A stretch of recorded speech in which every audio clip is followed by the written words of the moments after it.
আসসালামু আলাইকুম, কেমন আছেন সবাই? দেশ এবং প্রবাস থেকে যারা ভিডিওটি দেখছেন আপনাদের সকলকে স্বাগতম। রাজধানী ঢাকার একটি পাশ দিয়ে ইনার সার্কুলার রিং রোড হচ্ছে।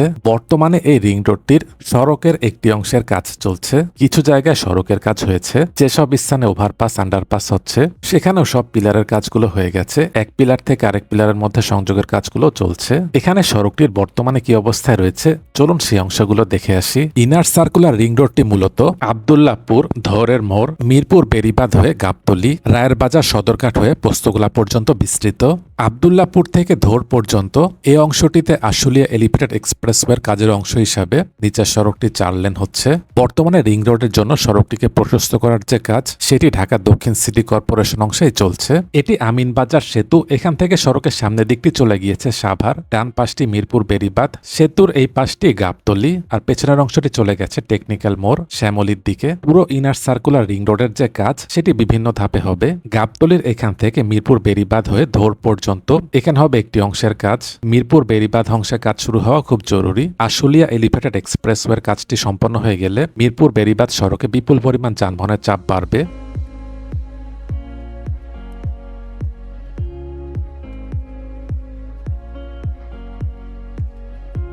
সামনে একটি গাবতলী বাস টার্মিনাল। এই স্থানে একটি নতুন সড়ক করা হয়েছে যাতে করে মূল সড়কে যানজটের সৃষ্টি না হয়। বিভিন্ন জেলার দিক থেকে আসা বাসগুলো এখান দিয়ে প্রবেশ এবং বের হতে পারবে। এখান থেকে সড়কের ডান পাশটি চলে গেছে সদরঘাট। এই স্থানে একটি গোল চত্বর। ডান পাশের সড়কটিও খুব গুরুত্বপূর্ণ। এখান দিয়ে মোহাম্মদপুর, ধানমন্ডি, বসিলা, রায়ের বাজার, হাজারীবাগ, কামরাঙ্গীর চরসহ আরো বিভিন্ন এলাকার দিকে গেছে। এই সড়কটিও ইনার সার্কুলার রিং রোডের অংশ। ইনার সার্কুলার রিং রোডের উত্তরের অংশ থেকে দক্ষিণের অংশ পর্যন্ত পুরো সড়কের কাজটি করা গেলে উত্তরের অংশের যানবাহনগুলো দক্ষিণের দিকে যেতে অনেক কম সময় লাগবে। এর ফলে মূল সড়কের যানবাহনের চাপ অনেকটাই কমে আসবে। আজকের ভিডিওটিতে স্পন্সর করেছে রাইজেন সফটওয়্যার সলিউশনস। এখানে website development, mobile app development সহ সফটওয়্যার রিলেটেড অনেক কাজ করা হয়। বিস্তারিত জানতে ভিজিট করুন raizensoft.com। তাদের ওয়েবসাইটের লিঙ্কটি নিচে ডেসক্রিপশনে দিয়ে দিচ্ছি, সেখানে পেয়ে যাবেন।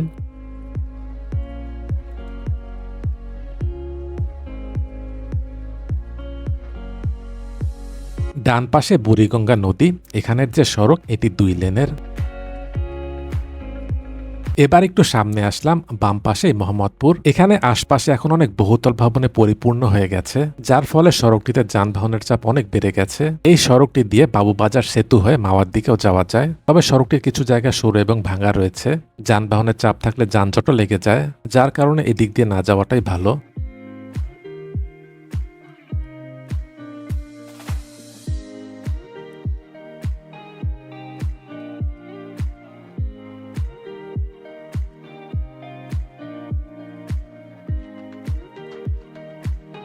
এবার বেরিবাদ চৌরাস্তার মোড়ের স্থানে চলে এসেছি। এখানে সড়কের বাম পাশটি চলে গেছে ধানমন্ডি, সামনের দিকটি সদরঘাট, ডান পাশটি বসিলা। এখানেও সড়কটিকে সংস্কার করা হয়েছে। এদিকেরও ভিডিও দিয়েছিলাম, যারা সেই ভিডিওটি দেখেননি সেটির লিঙ্ক নিচে ডেসক্রিপশনে দিয়ে দিচ্ছি, সেখানে পেয়ে যাবেন। মোড়ের এই স্থানটিতে দেখা যায় ব্যাটারি চালিত অটোগুলো যত্রতত্র দাঁড়িয়ে থাকে। এর কারণে অনেক সময় পিছনের দিকে যানবাহনগুলো যেতে পারে না, এতে করেও যানজটের সৃষ্টি হয়।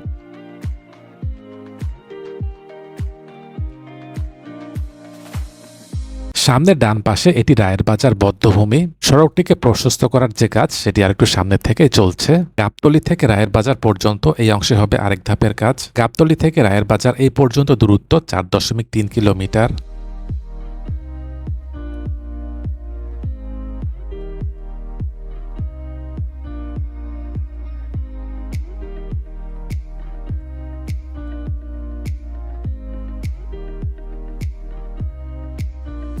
সড়কটিকে প্রশস্ত করার যে কাজ সেটি সামনের এখান থেকেই চলছে। জানা গেছে এই রিং রোডটিতে বেশ কিছু ওভারপাস, ফুটওভার ব্রিজ, বাসবে থাকবে। ঢাকা দক্ষিণ সিটি কর্পোরেশন থেকে জানা গেছে দক্ষিণবঙ্গের প্রায় 21 জেলার যানবাহন যাতে এই সড়কটি ব্যবহার করে উত্তরবঙ্গের দিকেও যেতে পারে, সেভাবে সড়কটিকে তৈরি করা হচ্ছে। সড়কটি সব মিলিয়ে হবে 8 লেন। এর মধ্যে 4 লেন হবে এক্সপ্রেসওয়ের মতো, আর তার দুপাশে থাকবে সার্ভিস লেন, যেখান দিয়ে স্বল্পগতির যানবাহনগুলো চলাচল করবে।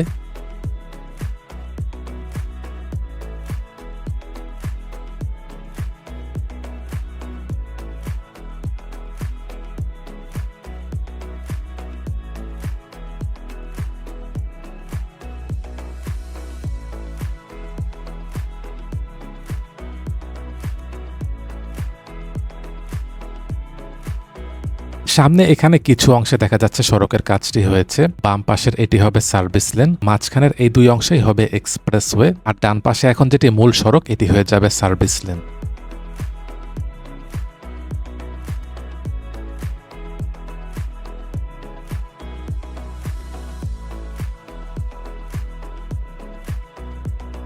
সামনে এই জায়গাটিতে একটি ওভারপাস হবে। ওভারপাসের জন্য দেখা যাচ্ছে সব পিলারের কাজ হয়ে গেছে। বর্তমানে এক পিলার থেকে আরেক পিলারের মধ্যে সংযোগ তৈরির কাজগুলো চলছে।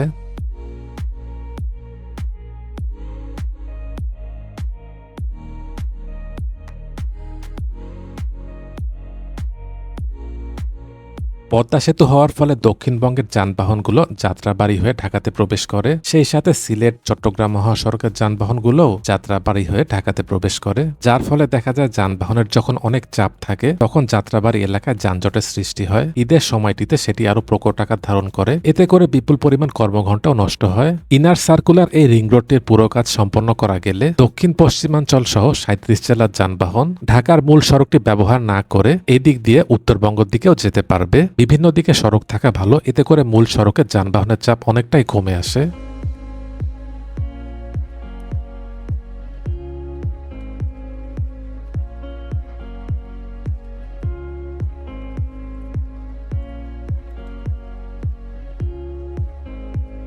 ডান পাশে অল্প কিছু অংশে দেখা যাচ্ছে সড়কের কাজটি হয়েছে। এখানে ম্যাটাডোর শিল্প পার্ক, এখান থেকে সড়কের সামনের অংশটি চলে গেছে লোহার ব্রিজের দিকে।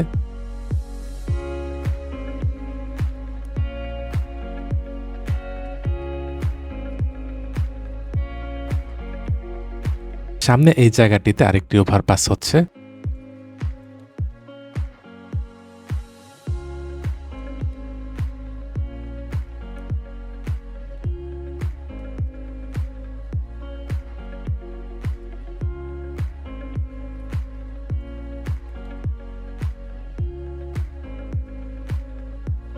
এখান থেকে ডান পাশে চলে যাবে। সামনের এই অংশে দেখা যাচ্ছে বালু ফেলে জায়গাটিকে লেবেল করা হয়েছে।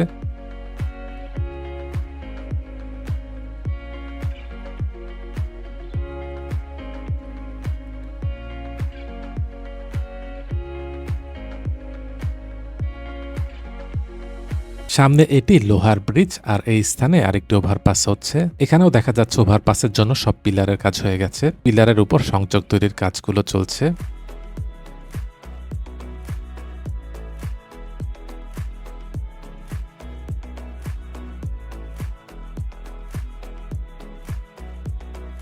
সড়কটিকে প্রশস্ত করার যে কাজ সেটি সামনের এই পর্যন্তই হচ্ছে। গাবতলী থেকে সদরঘাট পর্যন্ত এখানে সড়কের দূরত্ব খুব বেশি না, 11.7 কিলোমিটার, কিন্তু এই পর্যন্ত আসতে অনেক সময় লেগে যায়। সড়কের সামনের দিকটি চলে গেছে সদরঘাট, এদিকের অংশে এখনো সড়কের কাজটি শুরু হয়নি, এটি হবে আরেকটি ধাপের কাজ। সামনে এটি বাবুবাজার সেতু, এখানে আশপাশে বিপুল সংখ্যক মানুষের বসবাস। এই সড়কের কাজটি যত দ্রুত সম্পন্ন হবে এই পথে চলাচলকারী সকলের জন্যই ভালো হবে।